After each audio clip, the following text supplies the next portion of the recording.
Current GK by Siyag channel में आप सबका स्वागत है। आज हम कर रहे हैं नवंबर माह का राजस्थान क्रॉनोलॉजी। इसमें हम केवल राजस्थान करंट जीके का कवर करेंगे। तो चलिए स्टार्ट करते हैं। सबसे पहले है Pungal solar park. Pungal solar park को विकसित किया जाएगा राजस्थान विद्युत उत्पादन निगम और कोल इंडिया लिमिटेड के बीच में। इन दोनों कंपनियों के बीच में MOU सिग्नेचर हुआ है, जो 2000 मेगावाट का प्लांट लगाएंगे। और इस 2000 मेगावाट के लिए पुंगल बीकानेर में 4846 हेक्टेयर भूमि का आवंटन भी किया गया है। ये MOU जो सिग्नेचर हुआ है वो 13 अक्टूबर को हुआ है। ये कुल इसकी जो लागत है वो है 5400 करोड़ रुपए। आपको पता है राजस्थान की जो विद्युत उत्पादन क्षमता जो है, सौर ऊर्जा में जो लक्ष्य रखा गया है हमारे यहाँ पर, जो टोटल जो सौर ऊर्जा बन सकती है वो है 142 गीगावाट। और पवन ऊर्जा का जो क्षमता है हमारी वो है 127 गीगावाट। तो ये कैपेसिटी है सौर ऊर्जा की और पवन ऊर्जा की जो राजस्थान में उत्पादित की जा सकती है। फिर है एकमुश्त समझौता योजना। ये समझौता योजना प्राथमिक सहकारी भूमि विकास बैंक के द्वारा लाई गई है। राजस्थान सरकार इसके अंतर्गत इन भूमि सहकारी बैंकों में जिन किसानों ने ऋण लिया है उनको 50% तक उनका ब्याज माफ़ करके उनका तमाम ऋण जो है वो माफ़ किया जाएगा।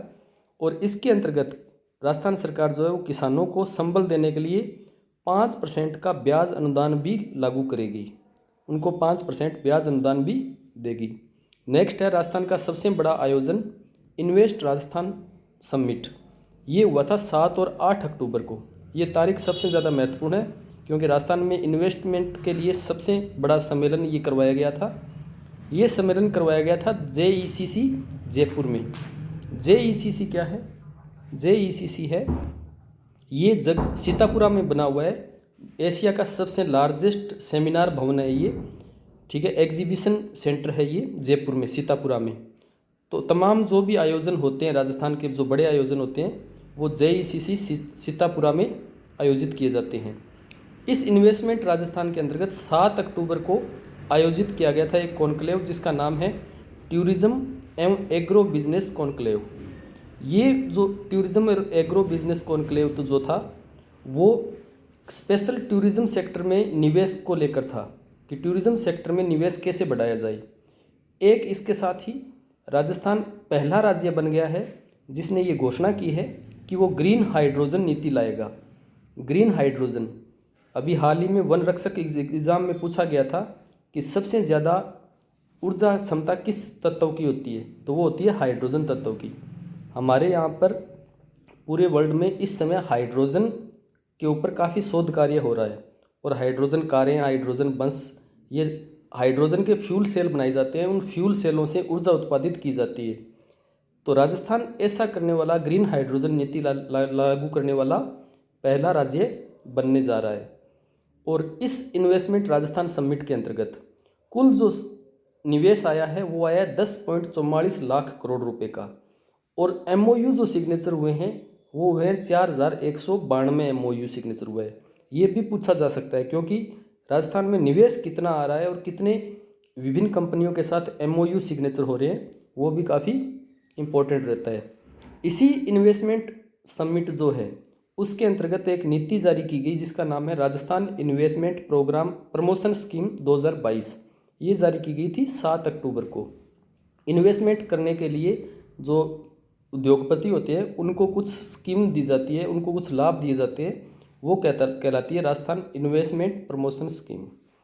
इसके अलावा राजस्थान रत्न पुरस्कार दिए गए, इसी समिट में दिए गए थे ये पुरस्कार, राजस्थान रत्न पुरस्कार, जिनमें राशि थी 1 लाख रुपए। ये 6 लोगों को दिए गए। एक तो है पहले के भूतपूर्व मुख्य न्यायाधीश थे, भारत की सर्वोच्च न्यायालय के न्यायाधीश थे RM लोढ़ा।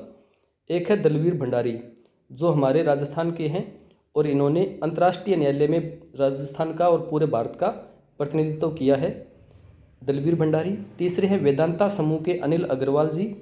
और चौथे हैं आर्सिलर ग्रुप के SN मित्तल साहब। और चौथे हैं संगीत निर्माता है KC मालू। और एक है उर्दू शायर सीन काफ निज़ाम। इन 6 लोगों को इसी समिट में राजस्थान रत्न 2022 का पुरस्कार प्राप्त हुआ है। तो ये पूछे जा सकते हैं 6 नाम, आपको पता होना चाहिए कि किसे राजस्थान रत्न पुरस्कार मिला है। फिर एक पुरस्कार दिया गया राजस्थान सरकार द्वारा गांधी सद्भावना सम्मान, ये दिया गया था गांधी जयंती 2 अक्टूबर को। इसके अंतर्गत 5 लाख का पुरस्कार दिया, 5 लाख की राशि प्रदान की गई और ये भी 5 लोगों को दिया गया। ये गांधीवादी विचारधारा के लोग हैं सारे। सबसे पहले एस.एन. सुब्बा राव, ये मरणोपरांत इनको दिया गया एस.एन. सुब्बा राव जी को। एक है नेमीचंद जैन, इनको भी मरणोपरांत दिया गया। एक है अमरनाथ भाई जी। एक है गांधी पीस फाउंडेशन के अध्यक्ष कुमार प्रशांत। गांधी पीस फाउंडेशन दिल्ली में है, इसके जो अध्यक्ष हैं कुमार प्रशांत, इनको ये पुरस्कार दिया गया। एक है भगवान महावीर विकलांग सहायता समिति के चीफ पैटर्न D.R. मेहता को। तो ये 5 लोग हैं जिनको गांधी सद्भावना सम्मान पुरस्कार दिया गया। नेक्स्ट है राजस्थान को स्वच्छता के लिए मिले हैं 6 पुरस्कार। एक मिशन चलता है जिसका नाम है स्वच्छ भारत मिशन ग्रामीण।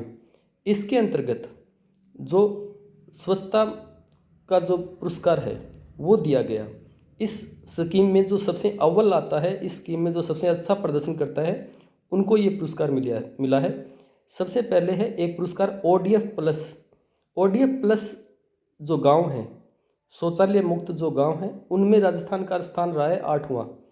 एक पुरस्कार मिला, राष्ट्रीय फिल्म प्रतियोगिता हुई थी जिसमें बूंदी जिले की रामनगर ग्राम पंचायत है उसको प्रथम पुरस्कार मिला था। और इसके अलावा कुछ अन्य प्रतियोगिताएं थी जैसे दीवार लेखन, गाँव में जो लेख दीवारों पर लेख लिखे जाते हैं उनमें भी राजस्थान को प्रथम मिला। ODF प्लस में प्रथम मिला। गोबर धन योजना जो है उसमें प्रथम पुरस्कार। प्लास्टिक कचरा प्रबंधन, दूषित जल प्रबंधन और मलय कीचड़ प्रबंधन, इनमें राजस्थान को प्रथम पुरस्कार मिला था। नेक्स्ट है जैविक कचरा प्रबंधन में सेकंड पुरस्कार मिला था। तो आपको ये ध्यान रखना है कि कौन कौन सी श्रेणी में पुरस्कार कौन सा मिला था। तो 3 महत्वपूर्ण हो जाते हैं। एक तो ODF प्लस में 8वां स्थान, एक हो जाता है हमारा प्रथम पुरस्कार दीवार लेखन और ODF प्लस श्रेणी में, फिर सेकंड पुरस्कार हो जाता है जैविक कचरा प्रबंधन में। तो ये कुछ पुरस्कार है। फिर हम अगर नियुक्तियों की बात करें तो विभिन्न यूनिवर्सिटियों में कुलपतियों की नियुक्तियाँ की गई है। तो कई बार सीधा प्रश्न पूछ लिया जाता है, तो हमें एक बार पढ़ने से थोड़ा याद रह जाएगा, अंदाज़ा लग जाता है कि कौन सा कुलपति कहाँ नियुक्त हुआ है। तो अभय कुमार व्यास को नियुक्त किया गया है कृषि विश्वविद्यालय कोटा में। कृषि विश्वविद्यालय जो जोधपुर है वहाँ पर नियुक्त किया गया प्रोफेसर बगदाराम चौधरी को। स्वामी केशवानंद कृषि विश्वविद्यालय जो बीकानेर में है वहाँ पर अरुण कुमार को। जगतगुरु संस्कृत यूनिवर्सिटी जो जयपुर में है वहाँ पर राम सेवक दुबे जी। अब दुबे जी संस्कृत ऐसे आप याद रख सकते हैं।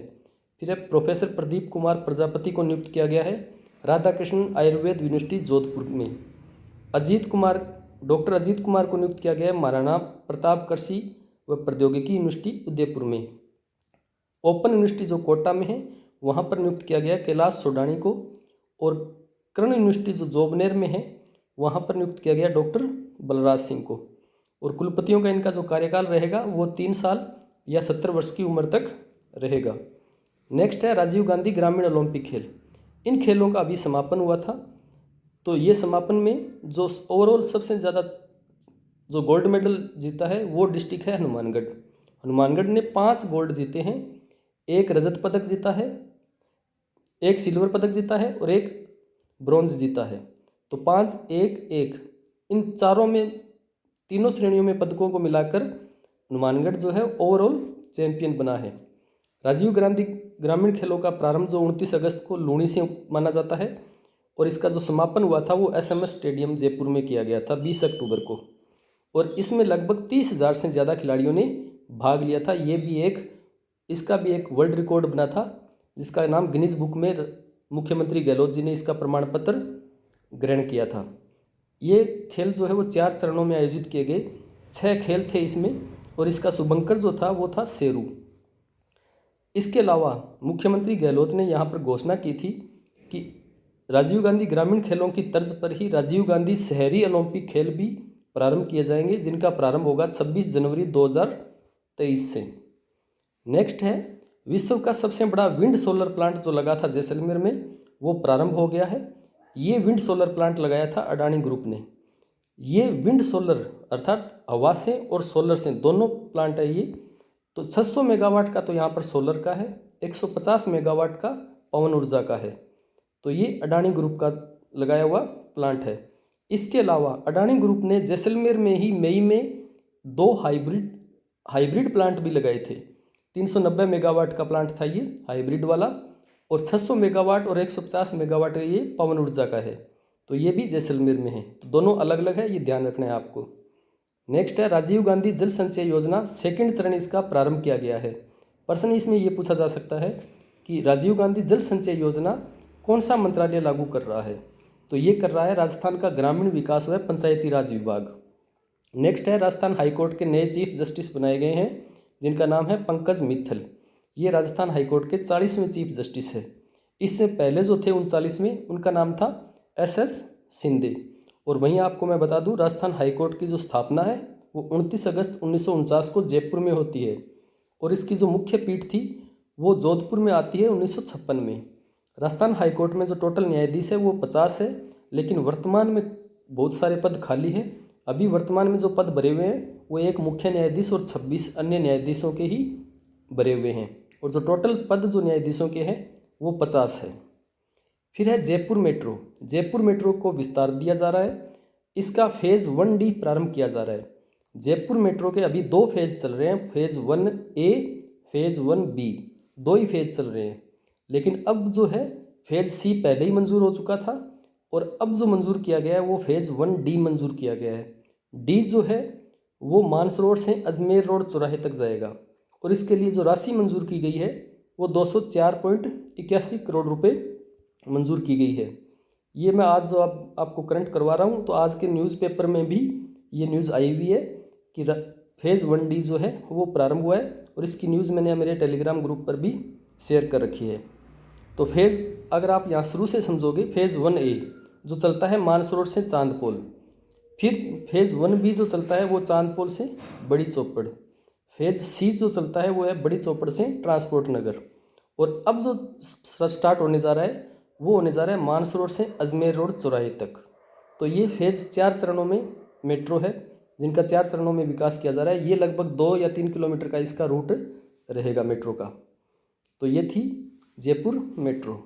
नेक्स्ट है 20 सूत्री कार्यक्रम। 20 सूत्री जो कार्यक्रम है उसके लिए राज्य स्तरीय समिति का गठन किया गया है 14 अक्टूबर को, जिसके अध्यक्ष रहेंगे CM। ये पूछा जा सकता है कि 20 सूत्री कार्यक्रम के अध्यक्ष कौन है, वो है CM। लेकिन उपाध्यक्ष इसके महत्वपूर्ण हो जाते हैं। उपाध्यक्ष इसको बनाया गया है डॉक्टर चंद्रमान को।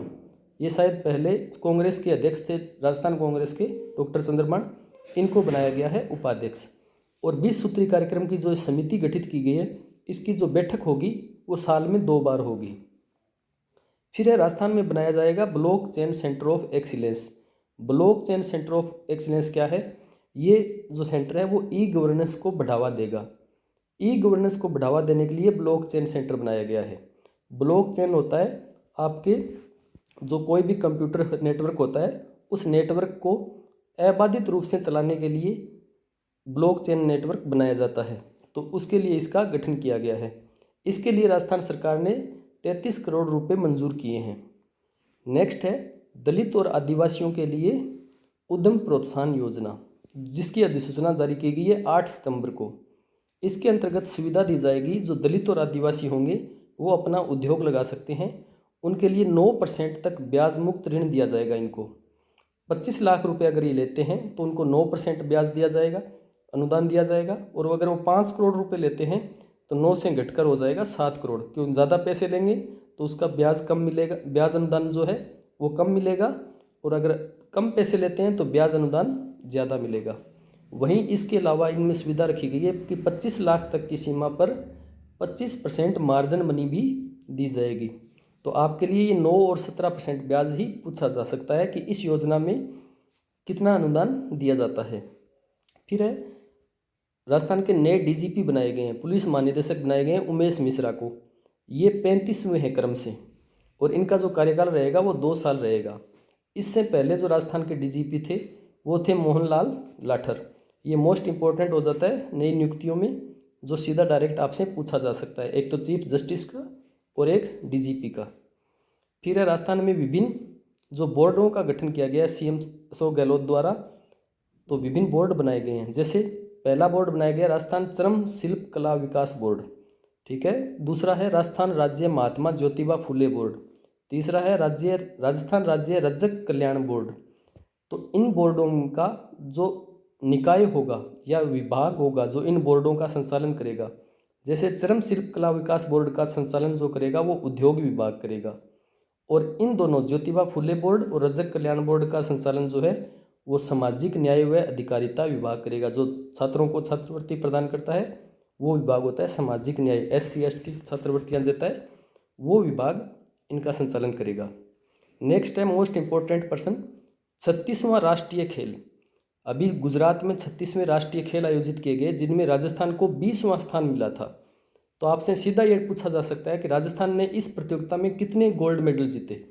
तो राजस्थान में इसने 3 गोल्ड मेडल जीते थे, 3 रजत जीते थे और 24 कांस्य जीते थे, और 3 गोल्ड, सिल्वर और ब्रॉन्ज के साथ राजस्थान का स्थान रहा था 20वां। तो या तो ये पूछ लिया जाएगा कि कौन सा स्थान रहा राष्ट्रीय खेलों में, तो 20वां स्थान रहा, या पूछ लिया जाएगा कि किस खिलाड़ी ने 3 गोल्ड मेडल जीते। तो गोल्ड मेडल जीतने वाले खिलाड़ी थे, पहला नंबर है कविता सियाग का, दूसरा विवान कपूर का और तीसरा मुकेश चौधरी का। इन तीनों खिलाड़ियों ने गोल्ड मेडल जीते हैं। तो ये 3 खिलाड़ियों के नाम चर्चित हो जाते हैं।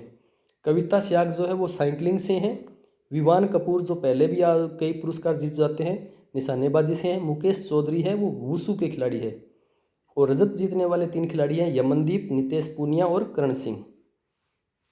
नेक्स्ट है डिजिटल ट्रांसफॉर्मेशन राष्ट्रीय पुरस्कार। राजस्थान को मिला है डिजिटल ट्रांसफॉर्मेशन राष्ट्रीय पुरस्कार। राजस्थान का एक डिपार्टमेंट है आर्थिक व सांख्यिकी निर्देशालय, इसको ये पुरस्कार मिला है डिजिटल इंडिया मिशन के तहत। डिजिटल इंडिया करने के लिए डिजिटल ट्रांसफॉर्मेशन राष्ट्रीय पुरस्कार मिला है। फिर है place on wheels. Place on wheels का प्रारंभ किया गया है 2 वर्षों के बाद पुनः। ये जो रेल है ये राजस्थान का सांस्कृतिक दूत भी इस रेल को कहते हैं। इस रेल का प्रारंभ किया गया था 1982 में। फिर है कुछ महोत्सव, जैसे डीग महोत्सव मनाया गया 10 से 11 अक्टूबर को। कहाँ मनाया जाता है? भरतपुर में। फिर राजस्थान की एक योजना वरिष्ठ नागरिक तीर्थ यात्रा योजना, ये योजना कौन संचालित करता है? देवस्थान विभाग संचालित करता है। इस योजना के अंतर्गत 20,000 यात्रियों को तीर्थ स्थलों की सुविधा दी जाती है दर्शन करने की। तो 20,000 में से 18,000 को तो ट्रेन से दी जाती है और 2,000 लोगों को हवाई जहाज से दी जाती है। तो इस योजना के तहत राजस्थान की दूसरी ट्रेन रवाना की गई है 11 अक्टूबर को, जो जाएगी जोधपुर से जगन्नाथपुरी तक। और जो पहली ट्रेन रवाना की थी वो रामेश्वरम के लिए रवाना की गई थी सितंबर माह में। ठीक है। फिर है मारवाड़ उत्सव मनाया गया 8 से 9 अक्टूबर को जोधपुर में। नेक्स्ट है 68वां वन्य जीव सप्ताह मनाया गया 2 से 8 अक्टूबर को। गांधी सप्ताह मनाया गया था राजस्थान में 2 से 8 अक्टूबर 2022 को। फिर एक चर्चित खिलाड़ी मोनिका जाट। मोनिका जाट जो है वो अंतर्राष्ट्रीय साइकिलिस्ट है। इनको हाल ही में अशोक गहलोत ने एक साइकिल भेंट की थी जिसकी राशि थी 8.63 लाख रुपए की। फिर है विमला भंडारी। विमला भंडारी नेहरू बाल साहित्य अकादमी में नियुक्त की गई है। फिर एक कमेटी बनाई गई है पुलिस जवाबदेही समिति। जो पुलिस कार्मिक है उनके लिए ये समिति बनाई गई है पुलिस जवाबदेही समिति, जिसके अध्यक्ष बनाए गए हैं जस्टिस HR कुड़ी को, और इसका सचिव बनाया गया है हवा सिंह गुमुरिया को। हवा सिंह गुमुरिया पुलिस अधिकारी हैं, इनको इसका सचिव बनाया गया है, और अध्यक्ष बनाए गए हैं जस्टिस HR कुड़ी। नेक्स्ट है अर्बन होट, जिसका आयोजन किया जाएगा जयपुर में, जिसके लिए राजस्थान सरकार ने 9 करोड़ रुपए मंजूर किए गए हैं।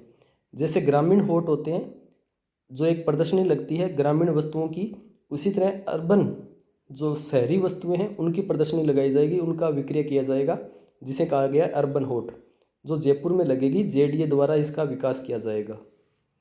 नेक्स्ट है राजस्थान में एक आयोजन किया गया इंडिया स्टोन मार्ट का, जो रिको और फिक्की ने आयोजन किया था सीतापुरा जयपुर में। ये भी आपको मैं बता दूं, मैंने पहले बताया था कि लगभग जो आयोजन है वो JECC सीतापुरा में आयोजन होते हैं, क्योंकि यही सबसे बड़ा आयोजन स्थल है। तो वहीं पर इसका आयोजन किया गया रिको और फिक्की द्वारा सीतापुरा जयपुर में 10 से 13 नवंबर को। तो इंडिया स्टोन मार्ट का आयोजन पूछ लिया जाएगा कि किस तारीख को किया गया, 10 और 13 नवंबर को। नेक्स्ट है फल प्रसंस्करण के क्षेत्र में एक MOU सिग्नेचर हुआ है। राजस्थान में जो फल है, फलों का उत्पादन होता है, उसके प्रसंस्करण को बढ़ावा देने के लिए राजविका और जोवाकी एग्रो फूड कंपनी ने MOU सिग्नेचर किया है। तो जोवाकी एग्रो फूड उदयपुर की एक कंपनी है, इसने राजविका के साथ मिलकर ये MOU सिग्नेचर किया है। फिर है नागरिक प्रशिक्षण संस्थान। जिसकी बजट में घोषणा की गई थी कि जयपुर में एक नागरिक प्रशिक्षण संस्थान बनाया जाएगा, उसकी स्थापना की जा रही है जमुआ रामगढ़ में। इसके लिए 1 करोड़ रुपए मंजूर किए गए हैं। नेक्स्ट है एक योजना, राजस्थान ग्रामीण परिवार आजीविका ऋण योजना। इस योजना के तहत 1 लाख परिवारों को 2000 करोड़ रुपए का ऋण दिया जाएगा और ये जो ऋण होगा उस पर 100 करोड़ रुपए ब्याज अनुदान के भी सरकार ने मंजूर किए गए हैं। फिर है सबसे बड़ी मूर्ति जो अब हाल ही में चर्चित रही थी, शिव प्रतिमा एक स्थापित की गई है जिसका नाम रखा गया है विश्वास स्वरूपम। विश्वास स्वरूपम जो मूर्ति है वो कहाँ लगाई गई है? नाथद्वारा में, नाथद्वारा राजसमंद में। इसकी ऊंचाई है 369 फीट। तो ये याद रखना है। इसे लगाने वाली जो संस्था है वो है मिराज ग्रुप। मदन पालीवाल इसके हेड है, इन्होंने ये मूर्ति स्थापित की है। इस मूर्ति का अनावरण किया है मुरारी बापू ने 29 अक्टूबर 2022 को। एक सभा आयोजित की गई थी जिसमें मुरारी बापू के रामकथा आयोजन हुआ था। उस रामकथा आयोजन में सीएम अशोक गहलोत ने भी इसका अनावरण किया था, वो भी इस मुरारी बापू के साथ थे। तो मुरारी बापू, बाबा रामदेव, कई गणमान्य व्यक्ति यहाँ पर पधारे थे, उन्होंने इस शिव प्रतिमा का अनावरण किया है। फिर है ए जिंदगी। ए जिंदगी क्या है? ये एक मूवी है, अंगदान पर आधारित मूवी है, जिन्हें राजस्थान में कर मुक्त किया गया है, टैक्स फ्री किया गया है इस मूवी को। जो अच्छी फिल्में होती है उनको कई बार राज्य सरकारें जो है टैक्स मुक्त कर देती है, तो ए जिंदगी मूवी को भी टैक्स मुक्त राजस्थान में किया गया है। फिर है समर्पण संस्था। समर्पण संस्था ने पन्नालाल मेघवाल को एक पुरस्कार दिया है जिसका नाम है भूपेन हजारिका समर्पण समाज गौरव सम्मान 2022। फिर है राजस्थान के जयपुर मानसरोवर में एक पार्क बनाया गया जिसका नाम है सिटी पार्क जयपुर मानसरोवर में। इसकी लागत थी 55 करोड़ रुपए। इसका लोकार्पण सीएम के द्वारा किया गया था 21 अक्टूबर 2022 को। इस पार्क की विशेषता है कि ये 3.5 किलोमीटर लंबा इसमें जॉगिंग एरिया बनाया गया है तथा इसके अंतर्गत राजस्थान में सबसे ऊंचा तिरंगा झंडा भी लगाया गया है जिसकी हाइट है 213 फुट ऊंचाई का तिरंगा लगाया गया है। इस ऊंचाई का एकमात्र राजस्थान में ये सर्वोच्च ऊंचा लगने वाला तिरंगा है। नेक्स्ट एक योजना है राजीव गांधी किसान बीज उपहार योजना। इसको रबी सीजन में लॉन्च किया गया है। इसका संचालन जो करेगा वो राजस्थान बीज निगम करेगा, राजस्थान राज्य बीज निगम। और इस योजना का उद्देश्य है किसानों को उच्च गुणवत्ता के बीजों का आवंटन करना। इसमें जो बीज दिए जाएंगे वो रबी और खरीफ फसलों में, रबी में दिए जाएंगे गेहूं, चना, सरसों, चौके, और खरीफ में मूंग, उड़द, ग्वार, सोयाबीन, मूंगफली, ज्वार, बाजरा के बीज दिए जाएंगे। नेक्स्ट योजना है मुख्यमंत्री लघु उद्योग प्रोत्साहन योजना। ये योजना कृषि आधारित, इस योजना ये पहले से चली आ रही है, लेकिन इस योजना में एक और नया प्रावधान जोड़ा गया है कि जो कृषि आधारित लघु और सूक्ष्म उद्योग स्थापित किए जाएंगे उनको भी 9% ब्याज अनुदान मिलेगा। उनको भी 25 लाख रुपए तक के ऋण पर 9% ब्याज मिलेगा। फिर है बाल आयोग आपके द्वार। ये एक अभियान चलाया गया है, बाल आयोग आपके द्वार। इसका अभियान का प्रारंभ अक्टूबर माह में कोटड़ा से किया गया है, कोटड़ा उदयपुर से किया गया है। लास्ट है अंतर्राष्ट्रीय वृद्धजन दिवस।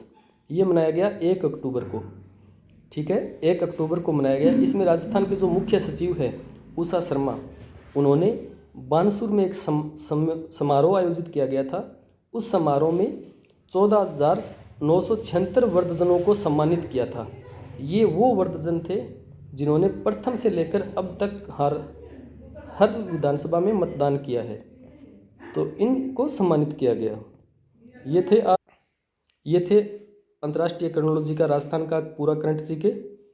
तो राजस्थान क्रोनोलॉजी के अलावा अंतर्राष्ट्रीय क्रोनोलॉजी की थोड़ा सा चैप्टर बच जाता है जो हम नेक्स्ट वीडियो में करेंगे। ये पूरा करंट जीके आपको हर माह मिलता रहेगा। आप इस चैनल को सब्सक्राइब करें। धन्यवाद।